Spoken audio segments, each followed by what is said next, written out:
ಬೇಕೇ ಬೇಕು. ಯಾತಕ್ಕಾಗಿ ಹೋರಾಟ, ಯಾತಕ್ಕಾಗಿ ಹೋರಾಟ. ಹೊಂಗಲ್ ತಾಲೂಕು ಸೌದತ್ತಿ ಮತ್ತೇನು ಉತ್ತರ ಕರ್ನಾಟಕ ಭಾಗದಾಗ ಏನು ಸೋಯಾಬೀನ್ ಬೆಳೆಯುವಂಥ ರೈತರು ಮತ್ತು ಹೆಸರು ಬೆಳೆದಂಥ ರೈತರಿಗೆ ಏನು ಅತಿಯಾದ ಮಳೆಯಿಂದಾಗಿ ಏನು ಹಾನಿಯಾಗಿತ್ತಲ್ಲ, ಅದ್ರಾಗೂ ಲೋಪದೋಷ ಮಾಡಿ ಬೆಳೆ ವಿಮೆ ಸಮೀಕ್ಷೆ ಮಾಡಿ ಹೋಗಿದ್ದಾರೆ. ಆದರೆ ಲೋಪದೋಷ ಆದರೂ ಕೂಡ ಬೆಳೆ ವಿಮೆ ಸಮೀಕ್ಷೆ ಆದಂಥ ರೈತರಿಗೂ ಪರಿಹಾರ ರೈತರ ಖಾತೆಗೆ ಜಮಾ ಆಗಿಲ್ಲ ಇನ್ನೂವರೆಗೂ. ಆದರೆ ಈಗ ಕಬ್ಬಿನ ರೇಟ್ ಸಂಬಂಧ 15 ದಿನಗಂಟ್ಲೆ ನಮ್ಮ ರೈತರು ಅಲ್ಲಿ ಇಲ್ಲಿ ಮನವಿ ಕೊಟ್ಟಾರ. ಈಗಾದರೂ ನಾವು ಸೌದತ್ತಿ ಭಾಗದಾಗ ಏನು 3-4 ಫ್ಯಾಕ್ಟ್ರಿ ಅಲ್ಲಿ ರೈತರಿಗೆ ನಾವು ಹೇಳಿ ಅದನ್ನು ಚಾಲೂ ಮಾಡ್ದಂಗೆ ನೋಡ್ಕೊರಿ ಅಂತ ಹೇಳಿದವ. ಈ ಕಡೆ ಕಿತ್ತೂರು ಭಾಗದಾಗ ಒಂದು ಸಹಕಾರಿ ಫ್ಯಾಕ್ಟ್ರಿ ಐತಿ. ಈ ಕಡೆ ನಾವು ರೈತರು ಇದನ್ನು ಮಾಡಾಕತ್ತವ. ಖರೆ ಏನ ತಾವು ಅಧಿಕಾರಿಗಳು CM ಅವ್ರಿಗೆ ಸರ್ಕಾರ ಗಮನಕ್ಕೆ ತರುವಂಥ ಕೆಲಸ ತಾವು ಮಾಡ್ಬೇಕು.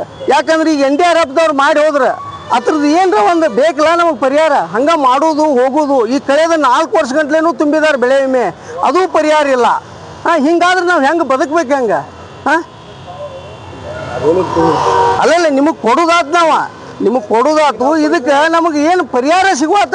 ನಾವೇ ಖರ್ಚು ಮಾಡಿ ಬರತ್ತವಿಲ್ಲ. ಇವಾಗ ಅವ್ರ ಕೈ ಮುಷ್ಟೊಳಗೆ ಇದ್ದಂಗನೆ ಕೈ ಕಟ್ಕೊಂಡು ಕುಂಡ್ರವ್ರ ನೀವು.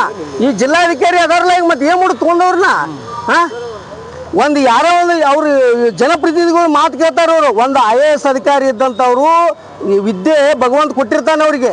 ಅದನ್ನು ಸಮಲೋಚನವಾಗಿ ಸರ್ವ ಧರ್ಮದ ಪ್ರಜೆಗಳಿಗೆ ಉಪಯೋಗ ಮಾಡ್ಬೇಕು. ಅವ್ರು IAS ಅಧಿಕಾರಿ ಜಿಲ್ಲಾಧಿಕಾರಿ ಅವರು ಒಂದು MLA ನಾವು ಓಟ್ ಹಾಕಿದಂಥ MLAಗೆ ಇವರು ಫೋನ್ ಎತ್ತುತ್ತಾರೆ.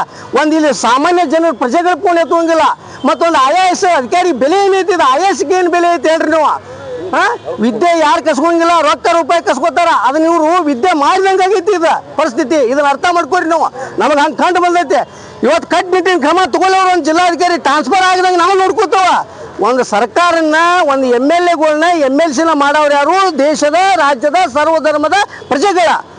ಏನು ಇವತ್ತಿನ ದಿವಸ ಮಾನ್ಯ ಜಿಲ್ಲಾ ಅಧಿಕಾರಿಯವರ ಮುಖಾಂತರ ರಾಜ್ಯ ಸರ್ಕಾರಕ್ಕೆ ಒಂದು ಮನವಿ ಸಲ್ಲಿಸಕ್ಕೆ ಬಂದೆವು. ಕಳೆದ 15 ದಿನದಿಂದ ರಾಜ್ಯದ ವ್ಯಾಪ್ತಿ ನಮ್ಮ ರೈತಾಪಿ ಎಲ್ಲ ಕಬ್ಬಿಗೆ ಪಂಜಾಬ್ ಹಾಗೂ ಗುಜರಾತ್ ಹಾಗೂ ಮಹಾರಾಷ್ಟ್ರ ಮಾದರಿಯಾಗಿ ಏನು ಪಕ್ಕದ ರಾಜ್ಯವಾದ ಮಹಾರಾಷ್ಟ್ರ ಏನಿದೆಯಲ್ಲ 3500 ಕೊಡ್ತಾರೋ ನೇರವಾಗಿ ರೈತರ ಖಾತೆಗೆ ಹಾಕ್ಬೇಕಂತೇಳಿ ಹೋರಾಟ ಮಾಡಿದ್ರು ಕೂಡ ಈಗ ನಾವು ಆಯ್ಕೆ ಮಾಡಿದಂಥ MLA ಇರ್ಬೋದು, MLC ಇರ್ಬೋದು, ಸಚಿವರು ಇರ್ಬೋದು, ಇವರು ಚರ್ಮಗಳು ದಿಪ್ಪಾಗಿ ನಮ್ಮ ರೈತರು ಹೋರಾಟ ಕಡೆಯೂ ಕಿಂಚಿತ್ತು ಮರ್ಯಾದೆ ಕೊಡದಂಥ ಸನ್ನಿವೇಶ ನಿರ್ಮಾಣ ಕಂಡಾಗ ಇವತ್ತು ನಾವು ಮತ್ತು ರೈತರೆಲ್ಲ ಸೇರಿ ಮಾನ್ಯ ಜಿಲ್ಲಾಧಿಕಾರಿಯವರ ಮುಖಾಂತರ ರಾಜ್ಯ ಸರ್ಕಾರ ಮಾನ್ಯ ಮುಖ್ಯಮಂತ್ರಿಗಳಿಗೆ ಮನವಿ ಸಲ್ಲಿಸಕ್ಕೆ ಬಂದವು. ಇವತ್ತು ಈ ಕಳೆದ 2 ತಿಂಗಳ ಹಿಂದೆ NDRFದವರು ನಮ್ಮ ರೈತರು ಸೋಯಾಬೀನ್ ಹಾಳಾದಾಗ, ಹೆಸರು ಮತ್ತು ಸೋಯಾಬೀನ್ ಹಾಳಾದಾಗ ಸಮೀಕ್ಷೆ ಮಾಡಿರೂ ಕೂಡ ಬೆಳೆ ವಿಮೆ ಇನ್ನೂವರೆಗೂ ಪರಿಹಾರ ಹಾಕದಂಥ ಒಂದು ಪರಿಸ್ಥಿತಿ ನಿರ್ಮಾಣ ಆಗೈತಿ. ಇವತ್ತು ನಮಗೆ ಉಳಿದಂಥ ಬೆಳೆ ಯಾವುದೇ ಇದ್ರಪ್ಪ ರಾಜ್ಯದೊಳಗೆ ಅದು ನಮ್ಮ ಕಬ್ಬು ಅಂತೇಳಿ ಹೇಳಕ್ಕೆ ಇಷ್ಟಪಡಲ್ಲ. ಅದು ಕಬ್ಬು ನೀರು ಹತ್ತಿ ಇಳುವರಿ ಸಹಿತ ಬರೋಂಗಿಲ್ಲ. ಆ ಕಬ್ಬಿಗೆ ಏನೋ ಒಂದು 3500 ರೂಪಾಯಿ ನೇರ ಹಾಕೋದ್ರಿಂದ ರೈತನ ಕಷ್ಟಗಳು ಸ್ವಲ್ಪ ಪರಿಹಾರ ಸ್ವಲ್ಪ ದೂರ ಆಗ್ತಾವೆ ಕಷ್ಟಗಳಂತೇಳಿ ತಿಳಿದು ನಾವು ಇವತ್ತು ರಾಜ್ಯವ್ಯಾಪಿ ರೈತರೆಲ್ಲ ಹೋರಾಟ ಮಾಡಿದ್ರು ಕೂಡ ನಾವು ಆಯ್ಕೆ ಮಾಡಿದಂಥ ಜನಪ್ರತಿನಿಧಿಗಳು ನಮ್ಮ ರೈತ ಕುಲಕ್ಕೆ ಕಿಂಚಿತ್ತೂ ಮರ್ಯಾದೆ ಕೊಡದಂಥ ಪರಿಸ್ಥಿತಿ ದೇಶ ಮತ್ತು ರಾಜ್ಯದೊಳಗೆ ನಡೆದೈತಿ. ಇವತ್ತು ನಾವು ರೈತರೆಲ್ಲ ನಾವು ಎಚ್ಚರ ಆಗಬೇಕಾದ ಸನ್ನಿವೇಶ ಬಂದೈತಿ. ದಯವಿಟ್ಟು ನಮ್ಮ ರೈತ ಕುಲಕ್ಕೆ ನಾವು ವಿನಂತಿ ಮಾಡ್ಕೋತೇನೆ. ಇನ್ನು ಅಲ್ಲಿ ಸ್ಥಳೀಯವಾಗಿ ಏನರ ಇವ್ರು ಚುನಾವಣೆ ಒಂದು ನಿಮಿತ್ತವಾಗಿ ಬಂದ್ರೆ ನಾವು ಯಾರೂ ಬಿಡೋದು ಬೇಡ ಇವ್ರನ್ನ. ಯಾಕಂತಂದ್ರೆ ನಮ್ಮಿಂತ್ರ ಇವರು ಓಟ್ ಹಾಕಿಸ್ಕೊಂಡ್ ಕ್ಯಾರ ಎಲ್ಲ ಸ್ಪೆಷಾಲಿಟಿನ ತಗೋತಾರ. ಆದರೆ ಓಟ್ ಹಾಕಿದಂಥ ರಾಜ್ಯದ ಮತ್ತು ದೇಶದ ಪ್ರಜೆಗಳಿಗೆ ಕಡಿಗಾಣಿಸುವಂಥ ಕೆಲಸ, ಈ ರೈತ ಕುಲಕ್ಕೆ ಕಡಿಗಾಣಿಸುವಂಥ ಕೆಲಸ ಈ ನರೇಂದ್ರ ಮೋದಿಜಿನೂ ಮಾಡಾಕತ್ತಾನ. ಟೋಟಲಿ FRP ಮೋಸ ಐತಿ. ಮೋದಿಜಿ ಸಾಹೇಬ್ರೆ, ನೀವು 3ನೇ ಬಾರಿ ಆಯ್ಕೆ ಆಗಿದ್ದೀರಿ. ಇನ್ನು ಮತ್ತು ಇಲೆಕ್ಷನ್ ಬರ್ತೈತೆ.